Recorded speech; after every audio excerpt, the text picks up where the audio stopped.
नमस्कार, रोकठोक मध्ये आपलं स्वागत। मी प्रसाद काथे। अखेर प्रियंका गांधी थेट राजकारणात उतरल्या आहेत। प्रियंका गांधींना काँग्रेसनं सरचिटणीसपदी नियुक्त केलंय। महत्त्वाच्या अशा पूर्व उत्तर प्रदेशाची जबाबदारी त्यांना देण्यात आली आहे। राहुल गांधी काँग्रेसचे अध्यक्ष झाल्यानंतर वर्षभरातच प्रियंका थेट मैदानात उतरल्या आहेत। काँग्रेसच्या या प्रियंकास्त्रायाचा प्रभाव पडणार का? प्रियंका त्यांच्यामुळे काँग्रेसची ताकद वाढवू शकतील का आणि अशी ताकद कितपत वाढणार? राहुल गांधी यांचं नेतृत्व अपयशी ठरल्यामुळे प्रियंकांना मैदानात उतरवलं जातंय का असा आरोप विरोधक जरी एका बाजूला करत असले तरी त्यात कितपत तथ्य आहे? त्यात 2019च्या निवडणूक चर्चेत प्रियंका नेमका कोणता करिश्मा दाखवणार? या आणि अशा अनेक प्रश्नांची चर्चा करूयात खास रोकठोक कार्यक्रमात। प्रियंका कार्ड चालणार? तर या प्रियंकास्त्राच्या समोर भारतीय जनता पक्षाचा निभाव लागेल का? नरेंद्र मोदी यांच्यासारख्या राजकारण्याच्यासाठी ही नवी डोकेदुखी असेल का? या आणि अशा अनेक प्रश्नांची चर्चा आजच्या रोकठोकमध्ये आपण करणार आहोत आणि त्यासाठी आपल्या सोबत आहेत विश्वास पाठक, प्रवक्ता भारतीय जनता पक्ष, त्याचबरोबर चरणसिंग सप्रा, प्रवक्ता काँग्रेस, आमचे प्रतिनिधी रामराजे शिंदे आणि स्टुडिओमध्ये माझ्या सोबत आहेत अनुराग त्रिपाठी, ज्येष्ठ पत्रकार आहेत। पण त्याचबरोबर अनुराग त्रिपाठी यांची एक आणखीन ओळख आहे, ते रायबरेलीचे आहेत आणि इतकी एका वाक्यातली त्यांची ओळख आजच्या चर्चेत त्यांना आपण का सहभागी करून घेतलं हे सांगायला पुरेशी आहे। आपल्या सगळ्यांचं स्वागत। एक आणखीन माहिती, भरत दाभोळकर ब्रँड अभ्यासक आहेत, तेही थोड्याच वेळात आपल्याबरोबर चर्चेत सहभागी होतील अशी अपेक्षा आपण ठेवूया आणि चर्चा सुरू करू। चर्चेची सुरुवात अर्थातच आमचे प्रतिनिधी रामराजे शिंदे यांच्यापासून। आपल्या सगळ्यांना एक छोटीशी विनंती आहे, कृपया कमीत कमी वेळात अधिकाधिक आपली भूमिका मांडा, जेणेकरून सगळ्यांना पुरेशी वेळ या चर्चेत मिळू शकेल। रामराजे शिंदे, आज प्रियंका गांधींची घोषणा होणार याची पुसटशी सुद्धा कल्पना दिल्लीत लोकांना होती का? आणि ती न देता जर ही घोषणा झाली असेल तर हा काँग्रेसचा राजकारणातला एक यशस्वी डाव आहे असं म्हणायचं का? बिलकुल प्रसाद सर, या संदर्भातची बिलकुल आणि पुसटशी माहिती सुद्धा कोणाला नव्हती। मागील वर्षी अशा प्रकारच्या चर्चा चालल्या होत्या आणि मागणी पण होत होती की प्रियंका गांधी यांना राजकारणामध्ये सक्रिय आणावं, परंतु त्यावेळेस प्रियंका गांधी यांना समोर आणलं गेलं नाही, तर राहुल गांधी यांना सक्रिय राजकारणामध्ये आणलं गेलं आणि सक्रिय राजकारणाबरोबरच अध्यक्षपदी सुद्धा बसवलं। 1 वर्षाचा काल ओलांडला आहे, परंतु आताची सध्याची परिस्थिती जी आहे ती अत्यंत वेगळी आहे आणि कदाचित मोदींना विरोध म्हणून भाजपला सत्तेपासून दूर सारण्यासाठी एक आगतिकता म्हणावं लागेल, एक मजबुरी म्हणावं लागेल आणि त्यामुळेच काँग्रेसला प्रियंका गांधी यांना मैदानात उतरावं लागलेलं आहे। अगदी तुम्ही असं म्हणताय की ही काँग्रेसची आगतिकता असू शकते। आपण एकदा ग्राफिक्सवर नजर टाकू आणि आतापर्यंत प्रियंका गांधींनी कशा पद्धतीने 1999 पासून आपलं राजकारण केलं उत्तर प्रदेशात त्याची माहिती घेऊ आणि मग पुढे चर्चा करू। आपण स्क्रीनवर पहा, 1998 पासून त्या रायबरेली आणि अमेठीच्या प्रचारात आहेत। तिकीट वाटपात सुद्धा त्यांचा हस्तक्षेप असतो। वाराणसीमध्ये 2014ला अजय राय यांना उमेदवारी मिळाली, ती प्रियंका यांच्याचमुळे। नरेंद्र मोदींच्या बद्दल जातीवाचक टिप्पणी गेल्या निवडणुकीत त्यांच्याकडून झाली आणि ती वादात सापडली। त्याला मोदींनी प्रत्युत्तर दिलं आणि मग प्रियंकांना आपल्या वक्तव्यावर सारवासारव करावी लागली। इतकंच नाही तर आत्ता ज्या पूर्व उत्तर प्रदेशची त्यांच्याकडे जबाबदारी आहे त्यात 27 जिल्हे आहेत, 147 विधानसभा आहेत, 30 लोकसभा आहेत, ज्यामध्ये वाराणसी आणि गोरखपूरचाही समावेश आहे। आत्ताच्या घडीला उत्तर प्रदेशामध्ये काँग्रेसच्या अर्थातच कार्यकर्त्यांची कमतरता आहे। सपा आणि बसपा युतीचं आव्हान आहे। अमेठी रायबरेली पुरत्याच प्रियंका मर्यादित राहण्याचा धोका आहे, कारण जर समजा इथून बाहेर पडून पूर्व उत्तर प्रदेशात प्रचार करायचा म्हटला तर आपल्याच हक्काच्या मतदारसंघात आव्हानं त्यांना येऊ शकतात। आणि सगळ्यात महत्त्वाची गोष्ट म्हणजे सोनिया गांधींच्या राजकीय निवृत्तीनंतर प्रियंका गांधी लोकसभेच्या उमेदवार काँग्रेसच्या असतील याचे स्पष्ट संकेत आज मिळालेले आहेत. तेव्हा चरणसिंग सप्रा यांना आता पुढचा प्रश्न आहे. चरणसिंगजी, तुमच्याशी प्रियांका गांधींचा संपर्क अतिशय चांगला आहे. यापूर्वी सुद्धा तुम्ही ज्या ज्या वेळेला राजीव गांधी अवॉर्ड करायचा त्या वेळेला सुद्धा त्यांच्याकडून एक पत्रही आलेलं आम्ही पाहिलेलं आहे. पण गेल्या काही काळात प्रियांका गांधींचा एकूणच ओढा हा जास्त आपल्या भावाला निवडून आणण्याकडे गेला होता. तेव्हा आत्ताच्या घडीला अमेठी आणि रायबरेलीच्या पलीकडे ज्या लोकसभेच्या जागा आहेत तिथे प्रियांका गांधींचं कर्तृत्व आणि प्रभाव दिसेल का? हो, नक्की दिसेल. बघा, हा काँग्रेस पक्षाचा निर्णय आहे. मी असं सांगू इच्छितो की हा काँग्रेस पक्षाचा आणि राहुल गांधींचा मास्टर स्ट्रोक आहे. प्रियंका गांधी ही सुरुवातीपासून उत्तर प्रदेशमध्ये आहे. तुम्ही स्वतः आता सांगितलं 98 पासूनची ती त्या ठिकाणी आहे. आणि त्या अगोदरच नेहरू गांधी परिवार हा उत्तर प्रदेशमधलाच परिवार आहे. तर प्रियंका गांधीचा एक मोठा प्रभाव असेल त्या ठिकाणी, म्हणून ती भारतीय जनता पार्टी घाबरलेली आहे. ज्या रीतीने वक्तव्य येतात, आता ते काय म्हणतात, ते वंशवादची वार्ता करतात किंवा गैर असे वार्ता करतात. पण मला असं दिसतोय की जेवढं हे भारतीय जनता पार्टी जास्त बोलणार त्यामधून असं दिसून येतोय की भारतीय जनता पार्टी घाबरलेली आहे. आज तर फक्त नाव आलेलं आहे. ज्या दिवशी प्रियंका गांधी उत्तर प्रदेशच्या भूमीवर उतरेल उद्या परवा, तेव्हा काय होणार आहे ते पहा तुम्ही. ही प्रियंका गांधीची आपण छोटासा इतिहासातला दाखला या निमित्तानं देऊ की प्रियांका गांधी यांनी गेल्या निवडणुकीत ज्या वेळेला राहुल गांधींसाठी प्रचार केला त्यावेळेला एका मतदान फेरीच्या दरम्यान राहुल गांधींना प्रतिस्पर्धी उमेदवारापेक्षा कमी मतं पडली होती. तेव्हा प्रियांका गांधींचा प्रचार हा गेल्या निवडणुकीत काय प्रभाव करत होता हे अधोरेखित होतं. पण आता या चर्चेत आपण पुढचा प्रश्न हा अनुराग त्रिपाठी यांना विचारणार आहोत. आपण निश्चित असं म्हणताय की भाजप घाबरलेला आहे, पण तरीही अनुरागजी, थोड्या वेळापूर्वी एक प्रतिक्रिया आली की ही काँग्रेसची अगतिकता आहे. दुसऱ्या बाजूला काँग्रेस म्हणते भाजप घाबरलंय. पण जमिनी हकीकत जो हिंदीतला शब्द आहे, प्रत्यक्षात तिथं काय परिस्थिती आहे आणि गांधी घराणं हे अमेठी आणि रायबरेलीत असं काय चमत्कार रूपी अस्तित्व बाळगतं ते एकदा सांगा, मग आपण भाजपला पुढचे प्रश्न विचारू. रायबरेलीशी जुनं नातं आहे काँग्रेस पार्टीचा. ते अगदी फिरोज गांधी, इंदिरा गांधी आणि नंतरही परिवारचे दुसरे सदस्य होते. त्यानंतर ते सोनिया गांधीपर्यंत आलेलं आहे. आणि एक तुम्हाला सांगायला पाहिजे की पूर्णची निवडणूक आहे. सोनियाजी ते 1-2 दौरे 1-2 दिवसासाठी होत होते. प्रियंकाच पूर्ण निवडणूक हँडल करताना मी स्वतः पाहिलेलं आहे. पत्रकार म्हणून तिथे गेलो, प्रत्येक निवडणुकीत जात असतो. आणि त्याच्यात ती कुवत आहे प्रियंका गांधीत.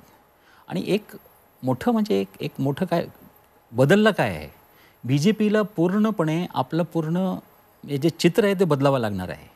आता काय तिथे सोनिया गांधी असोत किंवा राहुल गांधी असोत, जे सभ्य आणि तसं एक नेतृत्व एक थोडंसं काय म्हणावं त्याला अगदी शहरीपणाचं आहे आणि थोडंसं. पण प्रियंका म्हणजे सडेतोड उत्तर देणारी, जसंच तसे बोलणारी आणि ते अगदी प्रॉम्प्ट तुम्हाला उत्तर सोनियाजी किंवा राहुलजींचे भाषण कदाचित लिहिले गेले असतील, पण प्रियंका कधीही लिहिलेलं भाषण देत नाही. आणि ते इम्प्रॉम्प्टो जी म्हणते तिथं त्यात चमत्कार मी घडताना पाहिले आहेत. आणि तसं म्हणजे एक नवीन चित्र बदललं आहे. काँग्रेस तसं शांत काँग्रेस पार्टी आता नाही. आता काँग्रेस पार्टी फक्त प्रियंका आल्यामुळेच अगदी आक्रमक झालेली आहे. 1 मिनिटात आक्रमक झालेले आहे. अनुराग त्रिपाठीजी, आपण शेवटचं जे वाक्य वापरलं त्याचे बरेचसे बाकीचेही अर्थ निघतात, पण ती चर्चा आपण करूच. दरम्यान आपले आणखीन एक पाहुणे भरत दाभोळकर, ब्रँड अभ्यासक आहेत, जाहिरात क्षेत्रातलं मोठं नाव आहे, ते आपल्यासोबत चर्चेत सहभागी झाले आहेत. आणि भरतजी, तुम्ही अगदी मोक्याच्या वेळेला चर्चेत आलेला आहात. एका बाजूला प्रियांका ब्रँडची चर्चा सुरू झाली आहे, दुसऱ्या बाजूला राहुल ब्रँड गेल्या काही दिवसापासून अचानक पॉलिश होऊन समोर आलेला दिसतोय आणि नरेंद्र मोदी ब्रँड हा गेल्या काही काळापासून सातत्यानं चर्चेत आहे. पटकन एक प्रतिक्रिया हवी आहे. या ब्रँडच्या लढाईमध्ये तुम्हाला काय फरक जाणवतोय आता? मला वाटतं प्रियांका हा ब्रँड नाहीच आहे.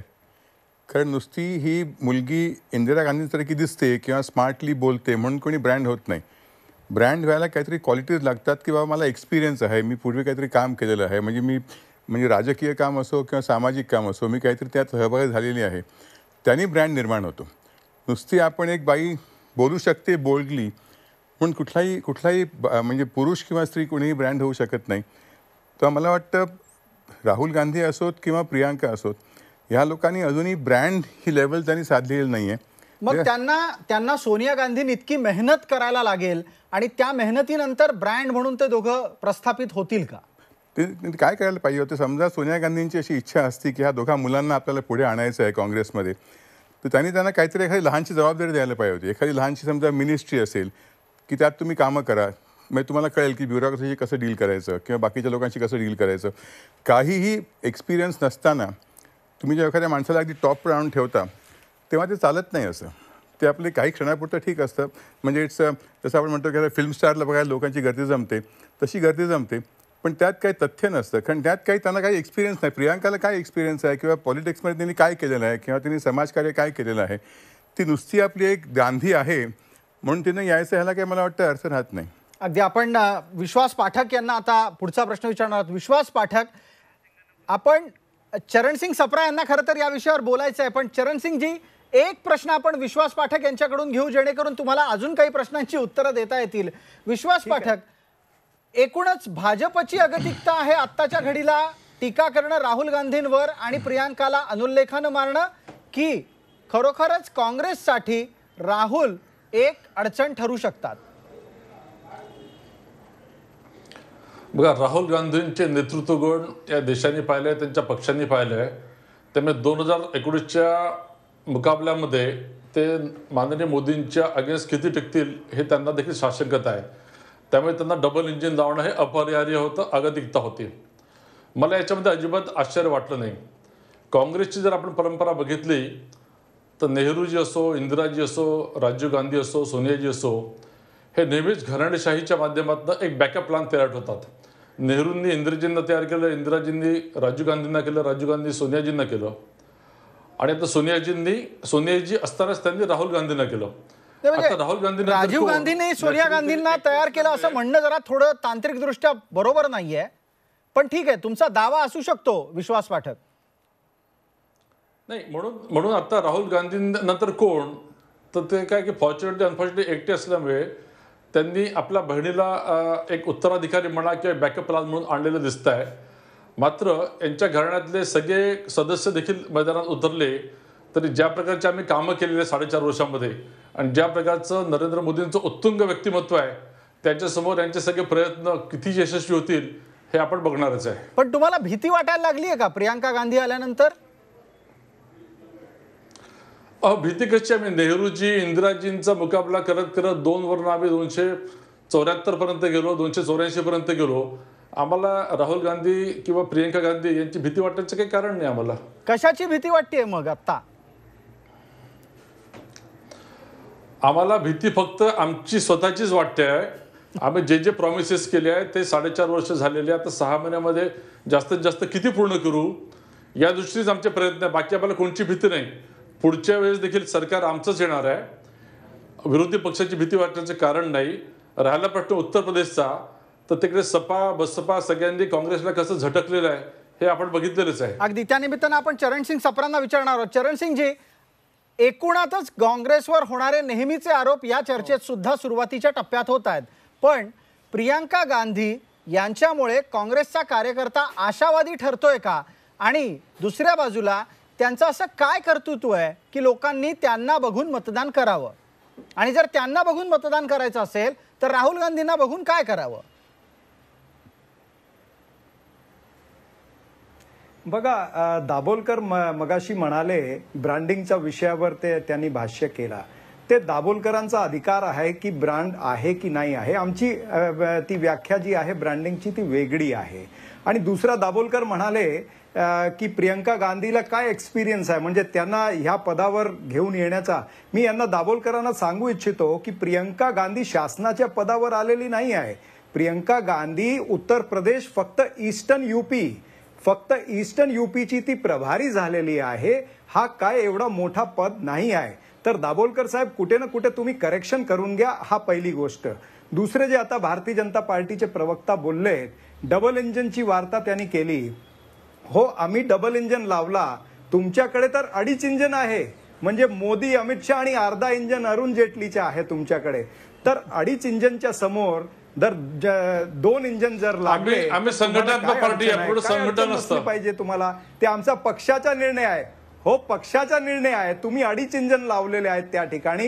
2.5 इंजिननी तुमची गाडी चालत नाही. जे तुम्ही आश्वासन दिलेले आहेत 2014 मध्ये ते तुम्ही पूर्ण केलेले नाहीत. लोक आता तुम्हाला प्रश्न विचारतात, तुमच्या आश्वासनावर प्रश्न विचारतात, बेरोजगारीवर प्रश्न विचारतात.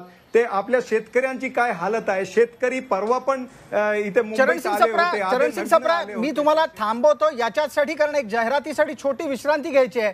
पण एक या चर्चेत आलेला महत्वाचा मुद्दा आहे की उत्तर प्रदेशात कार्यकर्ते कोणाकडे आहेत? भाजपकडे आहेत आणि काँग्रेसकडे ते आहेत का?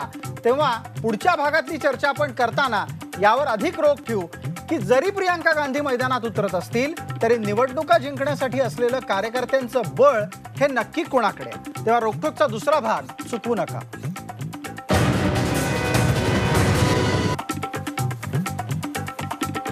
नमस्कार, रोखोकच्या दुसऱ्या भागामध्ये आपलं स्वागत. आपण चर्चा करतोय प्रियांका गांधी यांच्या राजकारणातल्या सक्रिय होण्याबाबत. आपण चर्चेची दुसऱ्या फेरीची सुरुवात करतोय आणि माझ्याकडे आत्तापर्यंत प्रियांका गांधी यांच्याबद्दल काय काय घोषणा राजकारणात दिल्या गेल्या त्याची यादी आहे. पहिली घोषणा एक होती, ज्या वेळेला त्या फारशा परिचित नव्हत्या तेव्हा त्यांची ओळख करून दिली जायची या घोषणेने की प्रियांका गांधी आंधी है, दुसरी इंदिरा गांधी है. कालांतराने त्या थोड्याशा परिचित झाल्या आणि राहुल गांधींच्या पेक्षा प्रियांका गांधी बऱ्या असं जेव्हा काँग्रेस कार्यकर्त्यांना वाटायला लागलं तेव्हा काँग्रेस कार्यकर्ते म्हणायला लागले प्रियांका गांधी आई है, नई रोशनी लाई है. थोड्या दिवसांच्या नंतर काय झालं ते आज आपण पाहतोय आणि आज प्रियांका गांधींचे बंधू काँग्रेसचे राष्ट्रीय अध्यक्ष राहुल गांधी यांनी स्वतःच्या बहिणीबद्दल घोषणा केली आहे आणि ते असं म्हणतात प्रियांका गांधी आई है, नई सोच लाई है. तर नवा विचार राजकारणात प्रियांका गांधींच्या आगमनामुळे रुजेल असा विश्वास त्यांचे बंधू राहुल गांधी यांना वाटतो. पण मूळ प्रश्न असा आहे की हा विचार रुजवण्याच्यासाठी कार्यकर्त्यांचं पाठबळ उत्तरेत काँग्रेसकडे नाही. उत्तर प्रदेश काँग्रेसचे अध्यक्षच उत्तर प्रदेश सोडून मुंबईमध्ये निवडणूक लढायच्यासाठी प्रयत्न करतायत. असं असताना रामराजे कोणाच्या भरोशावर काँग्रेस उत्तरेत लढणार आहे?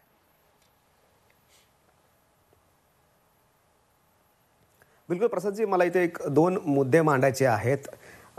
मला एक छोटंसं ॲनालिसिस करायचं आहे. सर्वात पहिला मुद्दा म्हणजेच की महाआघाडीचं काय झालं. आपण पाहिलेलं आहे की उत्तर प्रदेशमध्ये सपा आणि बसपा दोघांनी संयुक्त पत्रकार परिषद घेतली आणि काँग्रेसला बाजूला ठेवलं. त्यामुळे काँग्रेसच्या मनामध्ये एक भीती निर्माण झाली की महाआघाडीमध्ये आपलं स्थान काय. तीच परिस्थिती बिहारमध्ये झाली आणि तीच परिस्थिती पश्चिम बंगालमध्ये सुद्धा झालेली आहे. पश्चिम बंगालमध्ये ममता बॅनर्जी यांच्या रॅलीमध्ये काँग्रेस नेते तर उपस्थित होतं, परंतु पूर्ण रॅली जी आहे ती हायजॅक केली ममता बॅनर्जी यांनी. त्यामुळे उत्तर प्रदेश असेल, बिहार असेल, पश्चिम बंगाल असेल, या ठिकाणी महाआघाडीमध्ये काँग्रेसचं स्थान काय आणि काँग्रेसचं स्थान म्हणजेच राहुल गांधी यांचं स्थान काय आहे. आणि आपल्याला माहीत आहे की जर उत्तर प्रदेशमध्ये ज्या पक्षाच्या जास्त जागा आहेत त्याच पक्षाचा उमेदवार हा पंतप्रधानपदी बसत असतो. 2009चं जर कॅल्क्युलेशन आपण पाहिलं तर याच उत्तर प्रदेशामधून 21 जागा काँग्रेसला मिळाल्या होत्या आणि त्यामुळंच पंतप्रधानपदी काँग्रेसचा व्यक्ती बसला होता. आता हा मतदार कोणता? हा आहे सवर्ण मतदार आहे. आता याच सवर्ण मतदाराला काँग्रेसच्या जुन्या कार्यकर्त्यांना पुन्हा वापस आणण्यासाठी आणि महाआघाडीमध्ये आपलं स्थान नाहीये हे राहुल गांधीला चांगलं कळलेलं आहे. त्यामुळे आता आणखीन दुसरा पर्याय निर्माण करून पुन्हा महाआघाडीच्या व्यतिरिक्त सुद्धा आपली काँग्रेसची मतं आणणं, काँग्रेसच्या जागा आणणं हे सर्वात महत्त्वाचं आहे आणि त्यासाठीच हा सर्व खाटटोप आहे. आपल्याबरोबर अनुराग त्रिपाठी आहेत. अनुरागजी, एक जे जातीय समीकरण आता रामराजे शिंदेकडून आलं त्या अनुषंगाने चर्चा करूया थोडीशी की कुर्मी, यादव, ब्राह्मण, ठाकूर आणि दलित हे सर्वसाधारणपणे पूर्व उत्तर प्रदेशातलं जातीय समीकरण आहे. पण यातला मुसलमान कुठे जाणार? आणि तो प्रियांका गांधींच्या घोषणेमुळे भाजप विरोध आपला टिकवून ठेवत काँग्रेसकडे वळू शकतो का तो सपा बसपा सोबतच राहील? हा हे फार महत्त्वाचा प्रश्न आहे हा. आणि मुस्लिम वोट पर्सेंटेज मोठं आहे उत्तर प्रदेशाचं बाकी राज्याच्या तुलनेत. तर ते अगदी कधीकधी तो निर्णायक ठरतं. पण काँग्रेसच्या खात्यात सध्या जातीचं गणित बघितलं तर काही दिसत नाही सध्या तरी. दलित तिथं नाहीत, बॅकवर्ड नव्हतेच. परत आगडी जे जाती आहेत ते BJP बरोबर आहेत बहुसंख्य. तर काँग्रेसच्या खात्यात हे जाती गणित जे आहे, हे जे बेरीज आपण केली तर तिथे काही दिसत नाही सध्या. तिथे काँग्रेसची स्ट्रक्चरही फार बिघडलेलं आहे. काँग्रेसकडे कार्यकर्ते नाहीत लोकल स्तरवर. फार म्हणजे बिकट परिस्थिती आहे. आणि रामराजेजीने बरोबर पॉईंट आऊट केलं की एकदा काँग्रेसला बसपा आणि सपा यांनी बाजूला सारलं, तुमची गरजच नाही असं. तर काँग्रेसकडे काहीच उरलेलं नाही होतं तिथं. लढाई कशी करायची हा प्रश्न आला असेल तिथे उत्तर प्रदेश. आणि म्हणून तो उत्तर प्रदेशाच्या अध्यक्षाने ठरवलं बाबा मुंबईत जाऊन आपण लढावं. लढाईच उरलेली नाही असं वाटत होतं या क्षणेपर्यंत. त्यांच्याकडे फेस नव्हता. उत्तर प्रदेशात फेस नाही. जे नेते आहेत ते छोटे खाणी नेते आहेत. एका जिल्ह्याचेही नेता नाही. तसले काँग्रेसकडे जे सध्याचं नेतृत्व आहे ते कमकुवत आहे. तिथे त्यांना एक फेस मिळाला आहे. चरणसिंग सप्रांना खरं तर विचारायला हवं. चरणसिंग सप्रा, उत्तर प्रदेशातल्या काँग्रेसची काय स्थिती आहे हे दोन मान्यवरांनी आपल्या वक्तव्यामध्ये सांगितलं. तुम्हाला फक्त 2 जागांसाठी प्रियंका गांधींना मैदानात उतरावं लागलंय का? नाही बघा, पहिला तर मी एक करेक्शन करू इच्छितो की तुम्ही म्हणाले राज बब्बर मुंबईवरून लढू इच्छिता. ही अजिबात ही बातमी जी आहे ही चुकीची आहे. राज बब्बर हे मुंबईवरून नाही उत्तर प्रदेशवरूनच लढणार आहेत. दुसरी गोष्ट, काँग्रेस हा 134 वर्ष जुना हा पक्ष आहे. तर काँग्रेसला कुठेही कार्यकर्त्यांची कमतरता नाही आहे. आणि 2009 मध्ये जर तुम्ही पाहिलेलं असेल, 2009 मध्ये लोकसभेत कोणी नव्हता. प्रियंका गांधी नव्हती आणि समाजवादी पण नव्हती, आमच्या सोबत बसपा पण नव्हती. एकटी काँग्रेस पक्ष एकटा लढलेला होता. आणि त्यामधून आमचे 23 लोकसभाचे मेंबर पार्लमेंट खासदार जे आहेत ते आले होते. तर असं नाही आहे की काँग्रेस पक्षाकडे कार्यकर्ते नाही. त्याच्या आधी 2004 ला तुम्ही सत्तेत होतात आणि 2004 ते 2009 सत्ता होती तुमच्याकडे केंद्रातली. आणि सत्तेमुळे तुम्हाला लोकसभेला उत्तरेत यश मिळालं होतं. आत्ताच्या घडीला काँग्रेस 44 खासदारांची पार्टी झालेली आहे. नाही, ते काही असू द्या, कार्यकर्त्यांची कमतरता त्या ठिकाणी नाही. आणि मोठे नेते सर्व आहेत तिथे. प्रमोद तिवारी आहेत, जितेंद्र प्रसाद आहेत तिथे, RPN सिंग, राज बब्बर, हे सगळे मोठे नेते त्या ठिकाणी आहेत. प्रत्येक रिजनचे नेते आमच्याकडे त्या ठिकाणी आहेत. तुम्ही काही काळजी करू नका. ठीक आहे, आम्ही काळजी करत नाही, पण आम्ही प्रश्न निर्माण करतोय.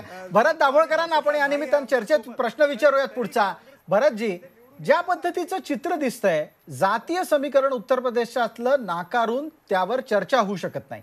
असं असताना प्रियंका गांधींसारखा चेहरा आल्यानं जातीय प्रभाव हा बदलू शकतो का?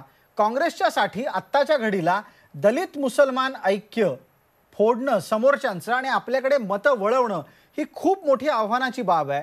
त्यांच्यासाठी प्रियंका गांधी हा एक मदतीचा चेहरा असू शकतो, आश्वासक चेहरा असू शकतो? नाही, हा एक चेहरा असू शकतो. जसं आता हे म्हणाले की पूर्वी काँग्रेसला एक चेहराही नव्हता UP-मध्ये कोणी, तर आता प्रियंका गांधी हा एक चेहरा होऊ शकतो. पण मला असं वाटतं की चूक यांची अशी आहे की फक्त इलेक्शनच्या वेळेला प्रियंकाला बाहेर आणणं आणि नंतर तिला परत आतमध्ये घालणं हे बरोबर नाही आहे. मला वाटतं की शी शुड हॅव कंटिन्यूड की एक वर्ष 2 वर्ष त्यांनी काहीतरी बाहेर येऊन तिने शी शुड हॅव मूव्ह व्हिजिबल 2-1 वर्ष. नुसतं इलेक्शन जवळ आली की 3 महिने आधी तिला बाहेर काढायचं नेहमीप्रमाणे. तिने एक 10 सभा घ्यायच्या, आणखीन काँग्रेसला सपोर्ट करायचं, राहुल गांधीला सपोर्ट करायचं, हे मला वाटतं चुकीचं आहे. म्हणजे Priyanka is an important face, तिला आणखीन तिने जास्त युटिलाइज करायला पाहिजे. पण या दरम्यान तिच्या पतीवर असलेले आरोप, त्यांना पाठवल्या जात असलेल्या नोटिसा, या सगळ्याचा विचार करता हा ब्रँड हा हुकमी एक्का आहे का? नाही, हा ब्रँड हुकमी एक्का नाही. हा ब्रँडच नाही आहे माझ्या मते. हा आपला एक लास्ट मिनिट एफर्ट आहे, हा ब्रँड नाही आहे. Brand has to be created over a period of time. कुठलाही, म्हणजे तो कमर्शियल ब्रँड असो किंवा पॉलिटिकल ब्रँड असो, तो काही वर्षांपासून तुम्हाला क्रिएट करायला लागतो. तो असा अचानक तुम्ही आपला अंदाज आणि ब्रँड इंट्रोड्यूस करून आपण चरणसिंग सप्रांना विचारू. चरणसिंगजी, हे वारंवार का घडतं की निवडणुका आल्या की प्रियंका गांधींची चर्चा सुरू होते, त्या सक्रिय झाल्याचं दाखवलं जातं आणि निवडणुकांचा निकाल आटपला की मग त्या आपल्या कौटुंबिक जबाबदारीमध्ये परततात? नाही, बघा, पूर्वी Priyanka गांधींवर all India Congress committee किंवा काँग्रेस पक्षाची काही जबाबदारी नव्हती. ती इंडिव्हिज्युअल म्हणून एका कुटुंबाची असून त्या दोन ठिकाणी अमेठी आणि रायबरेलीमध्ये ती प्रचार करत होती. आता पक्षाची जबाबदारी आलेली आहे. ईस्टर्न यूपीची ती जबाबदारी त्यांच्याकडे आहे. ती जनरल सेक्रेटरी AICC झालेली आहे. आता हे म्हणजे त्यांना डावलता येणार नाही आता की निवडणुका संपल्या आणि ते परत घरी जाणार, असं नाही आहे. तुम्ही एक फार महत्वाचा मुद्दा मांडलात की आता प्रियंका गांधींना जबाबदारी टाळता येणार नाहीये. अनुराग त्रिपाठी, या निमित्ताने एक महत्वाचा प्रश्न मला तुम्हाला विचारायचा आहे की हे कशाचं सूचक आहे?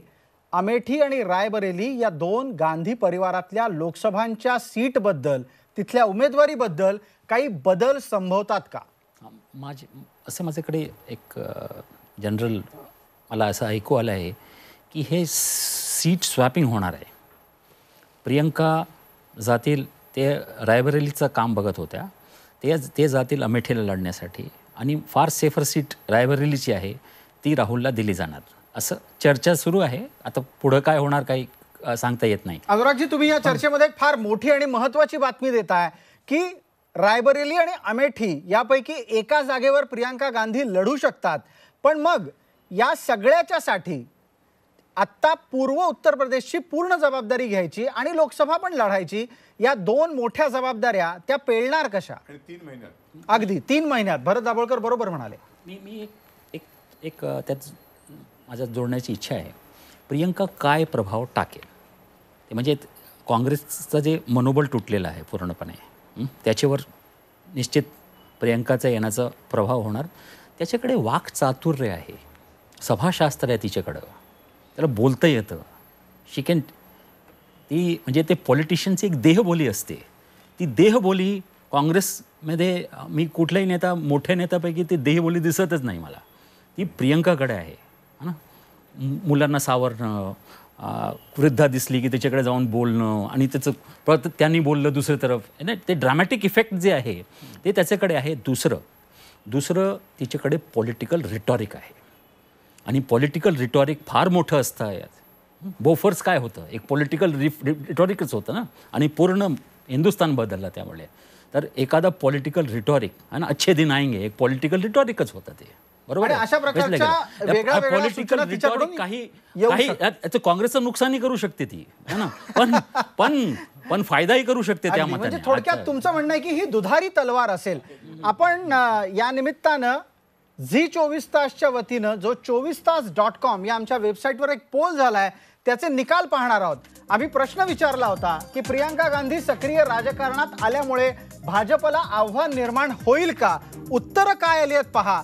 44% लोकांना वाटतं की होय, आव्हान निर्माण होईल. नाही म्हणणाऱ्यांची संख्या 56% आहे. त्यांना वाटतंय प्रियंका गांधी आल्यामुळे भाजपला कोणतंही आव्हान निर्माण होणार नाही. आता आपण प्रश्न विचारतोय विश्वास पाठक यांना. विश्वास पाठक, हा वेब पोल पाहून तुम्हाला आनंद होऊ शकतो, पण मला अपेक्षित प्रश्न तुम्हाला विचारायचा नाहीये. मला तुम्हाला आता असा प्रश्न विचारायचा आहे की भले तुमच्या समोर आव्हान निर्माण होणार नसेल तरीही नरेंद्र मोदी आणि योगी आदित्यनाथ या 2 चेहऱ्यांच्या साठी उत्तर प्रदेशातलं राजकारण बदलायचंय असं काही तुम्हाला वाटतं? नाही, बघा, राजकारण जेव्हा करायचं असतं तर ते सिरियसली करायचं असतं, संघटनेच्या माध्यमातून करायचं असतं. 134 वर्ष जुनी काँग्रेस याची राजकारण करण्याची पद्धत कशी? उत्तर प्रदेशमधल्या विधानसभेच्या निवडणुकांमध्ये त्यांनी अखिलेश यादवच्या खांद्यावर आपलं भार टाकला आणि दिल्लीहून त्यांनी ज्या आपल्या दीक्षित होत्या पूर्वीच्या मुख्यमंत्री दिल्लीच्या, त्यांना तिकडे पाचारण केलं. म्हणजे त्या शीला दीक्षित, म्हणजे त्यांचं वय लक्षात घेता त्यांना तिथे त्यांनी कॅन्डिडेट म्हणून हे केलं, प्रस्तुत केलं. आज त्या दीक्षितांना परत त्याच वयामध्ये दिल्लीला आता प्रस्तुत करतात. यांच्याकडे खरं तर नेतृत्व नाही, वानवा आहे, कारण हा मुख्यतः घराणेशाहीचा देश आहे, पक्ष आहे. आणि म्हणून राहुल गांधींना मदत म्हणा किंवा तसे तर रायबरेलीला आणि तिकडे प्रचार करणारच आहे, म्हणून त्यांना उत्तरांचलाची जबाबदारी का देऊ नये अशा प्रकारचा तो विचार आला असेल. त्यांना जर कोणी आव्हान समजत असेल तर ते आम्ही आव्हान स्वीकारतो. आमच्या दृष्टीने आम्ही 11 कोटी जी आमची संघटना आहे त्या संघटनेच्या माध्यमातून उत्तर प्रदेशमध्ये सुसज्ज आहोत. पूर्वी आम्ही जेवढ्या लोकसभेच्या सीटा जिंकलेल्या आहे तेवढ्या सीटा आम्ही नक्की जिंकणार आहे असं आम्हाला पूर्ण विश्वास अगदी आहे. अगदी चरणसिंग सप्रांना यावर बोलायचं आहे. चरणसिंग सप्रा, कार्यकर्त्यांच्या बळावर निवडणुका जिंकता येतात हे 2014 सिद्ध केलेलं आहे. तेव्हा आत्ताच्या घडीला कार्यकर्ते शोधून सापडत नाहीत अशी स्थिती उत्तरेत असताना तुम्हाला विश्वास पाठकांच्या दाव्याला उत्तर द्यायला नवे मुद्दे सापडतायत का? नाही, हे कार्यकर्त्यांची वार्ता या ठिकाणी करतात. मी यांना सांगू इच्छितो की गेल्या 2 वर्षात उत्तर प्रदेशमध्ये 4 लोकसभाची निवडणूक उपचुनाव हे झाले होते. त्यामध्ये पोटनिवडणूक जे झाल्या होत्या त्या पोटनिवडणुकीमध्ये हे हारलेले आहेत. फुलपूर, नूरपूर, गोरखपूर, कैराना. आणि गोरखपूर म्हणजे मुख्यमंत्र्यांचा तो विभाग आहे आणि मुख्यमंत्र्यांच्या ब्लॉकमध्ये ते मुख्यमंत्री हारलेले आहेत. म्हणजे त्या ठिकाणी भारतीय जनता पार्टीला कमी मतं मिळालेली होत्या. तर कुठे आहेत ह्यांचे कार्यकर्ते? म्हणजे हे जे सांगतात 50 प्रमुख वगैरे हे सर्व फ्रॉड आहेत. आणि भाजपाचे पण त्या ठिकाणी असे कार्यकर्ते नाही असले तर ते निवडून आले पाहिजे ना. मग का नाही निवडून आले उत्तर प्रदेशमध्ये? तिथे मुख्यमंत्री तुमचा आहे. तर काँग्रेस पक्ष हा एक मोठा संदेश देत आहे प्रियंका गांधीच्या नावाने की उत्तर प्रदेशमध्ये योगी नाही उपयोगी मुख्यमंत्री पाहिजे. योगी नाही क्या बात आहे, ही एक नेतृत्व चांगली त्या घोषणा ठिकाणी असू पाहिजे. शकते. चरणसिंग सप्रा, याच्यासाठी तुम्हाला शाबासकी द्यायला हवी की तुम्ही एक चांगली घोषणा दिली आहे. उत्तर प्रदेशमध्ये योगी नाही उपयोगी मुख्यमंत्री असला पाहिजे, याबद्दल तुमचं कौतुक. आता आपण रामराजेंना चर्चेत सहभागी करू. रामराजे, आपण चर्चा ऐकतोय पण आता मला एका पुढच्या मुद्द्याला या चर्चेमध्ये घ्यायचं आहे आणि तो मुद्दा आहे काँग्रेसच्या अंतर्गत ज्येष्ठ आणि युवा यांच्यातल्या संघर्षाचा. राहुल गांधी आल्याच्या नंतर काँग्रेसमध्ये ज्येष्ठांना स्थान मिळत नाही अशी एक हवा तयार झाली. परिस्थिती काय आहे? दिल्लीत बसलेलं कोटरी पॉलिटिक्स करणारं नेतृत्व प्रियंकाच्या साठी जास्त आग्रही का दिसतं?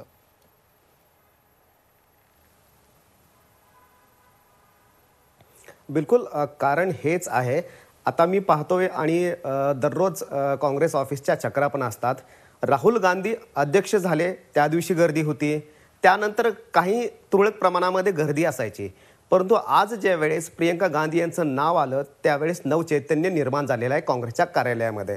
म्हणजेच की राहुल गांधी यांचा प्रवास पण अध्यक्षपासूनचा पाहिलेला आहे आणि आता प्रियंका गांधी यांचं नाव आल्यानंतरचं नवचैतन्य सुद्धा पाहिलेलं आहे. याच्यामध्ये जे पारडं जड आहे ते दिसून येते प्रियंका गांधी यांचं. हा मुद्दा आहे पहिल्यांदा. दुसरा मुद्दा म्हणजेच की अंतर्गत आपल्याला माहित आहे की धुसफूस मोठ्या प्रमाणावर आहे. जे काँग्रेसमधले ज्येष्ठ नेते आहेत ते राहुल गांधी यांच्या कामाच्या पद्धतीवर नाराज आहेत आणि त्यामुळे त्यांना दुसरीकडे कुठेतरी जाण्याच्या ऐवजी पक्षामध्येच कोणता तरी पर्याय उपलब्ध असावा का असा सुद्धा विचार झाला आणि त्यामुळेच प्रियंका गांधी यांचा चेहरा आता समोर आणलेला आहे. अगदी. रामराजे, या निमित्तानं पुढच्या प्रश्नाचं उत्तर द्या. आणि तो प्रश्न असा आहे की आपल्याच पक्षातल्या नाराजांना पक्षापासून दूर जाण्यापासून वाचवण्यासाठी एक आणखीन गांधी त्यांच्यासाठी नेतृत्व रूपात देण्यात आला आहे का?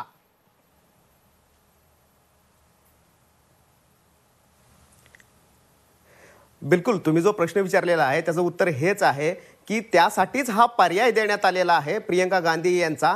कारण राहुल गांधी यांच्या नेतृत्वावर नाराजी आहे, अजून सुद्धा धुसफूस का होईना नाराजी आहे आणि त्यामुळे ती नाराजी जी आहे त्याचा फटका काँग्रेसला बसू नये यासाठीच प्रियंका गांधी यांना पुन्हा एकदा राजकारणामध्ये सक्रिय करण्यात आलेला आहे.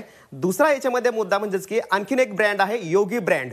योगी ब्रँड हा उत्तर प्रदेशामध्ये आहे. मोदी ब्रँड जो आहे तो राष्ट्रीय स्तरावर आहे, परंतु योगी ब्रँड हा उत्तर प्रदेशामध्ये आहे. त्यांना टॅकल करण्यासाठी योगीच्या समोर हा चेहरा आणलेला आहे. त्यामुळं काँग्रेसच्या अंतर्गत आणि काँग्रेसच्या बाहेर सुद्धा योगी ब्रँडला सुद्धा पर्याय म्हणून, त्या दोन्ही कारणासाठी पर्याय म्हणून, दोन्ही जे रोग आहेत त्याच्यावर उपचार म्हणूनच यात आता प्रियंका गांधी यांच्याकडे पाहिलं जाते. ओके, भरत दाभोळकर, शेवटच्या टप्प्यात आपण आपल्या प्रश्नानिमित्तानं तुमच्याशी बोलतोय. ते असं आहे की आता एका बाजूला योगी ब्रँडची पण चर्चा सुरू झाली. त्याच्यासाठी प्रियंका हे कसं उत्तर असू शकतं आणि खरंच ते उत्तर सापडू शकतं का? का काँग्रेस केवळ आणि केवळ उत्तर प्रदेशातल्या आपल्या लढाईला फेस सेव्हिंग अर्थात चेहरा किमान वाचवण्याची पद्धत म्हणून पाहत आहे? नाही, ह्यात मला वाटतं एक पॉझिटिव्ह थिंकिंग असं आहे की प्रियंका गांधी हा एक नवीन चेहरा आहे ह्या अख्ख्या राजकारणामध्ये यूपीचा. तो एक मॉडर्न चेहरा आहे. आणि जसं आता हे म्हणाले त्रिपाठी की तो एक हमखास बोलणारा चेहरा आहे, तो नुसता असं आपण काही दिलेलं वाचून दाखवत नाही आहे. तर ह्या तिन्ही ज्या गोष्टी आहेत म्हणजे यंग, न्यू आणि मॉडर्न, या तिन्ही गोष्टी ज्या आहेत त्या मला वाटतं योगींच्या अगेन्स्ट उभं राहायला फार उपयोगी गोष्टी आहेत. कारण Yogi is seen as a old fashion Hindu, त्यात म्हणजे त्या विचाराचा माणूस त्याला असं मानला जातो यूपीमध्ये, पण त्यात सुद्धा कर्मठ. त्यात सुद्धा कर्मठ. तेव्हा एक हल्लीच्या आपण जे म्हणतो की India is made of youth, तर या यूथसाठी असा एखादा नवीन चेहरा असणं की जो मॉडर्न आहे, तो युथफुल आहे, मला वाटतं ह्याची त्यांना फायदा त्यांना होऊ शकतो काही प्रमाणात. अगदी.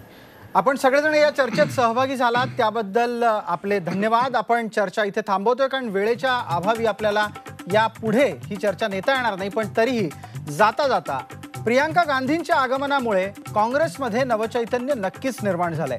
पण हे नवचैतन्य म्हणजे ज्येष्ठांच्या अपेक्षांचे नवे डोंगर आहेत की खरोखरच भारतीय राजकारणातल्या बहुसंख्याक तरुणांना मिळालेली एक आशा आहे, हे येत्या काही दिवसात निवडणुकीच्या निकालात दिसेलच.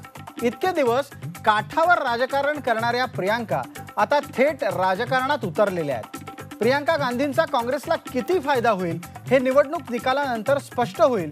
पण राजकारणातल्या प्रचाराची दिशा येत्या काळात नक्कीच बदललेली असेल. ताज्या बातम्यांसाठी पहा झी 24 तास. रहा एक पाऊल पुढे.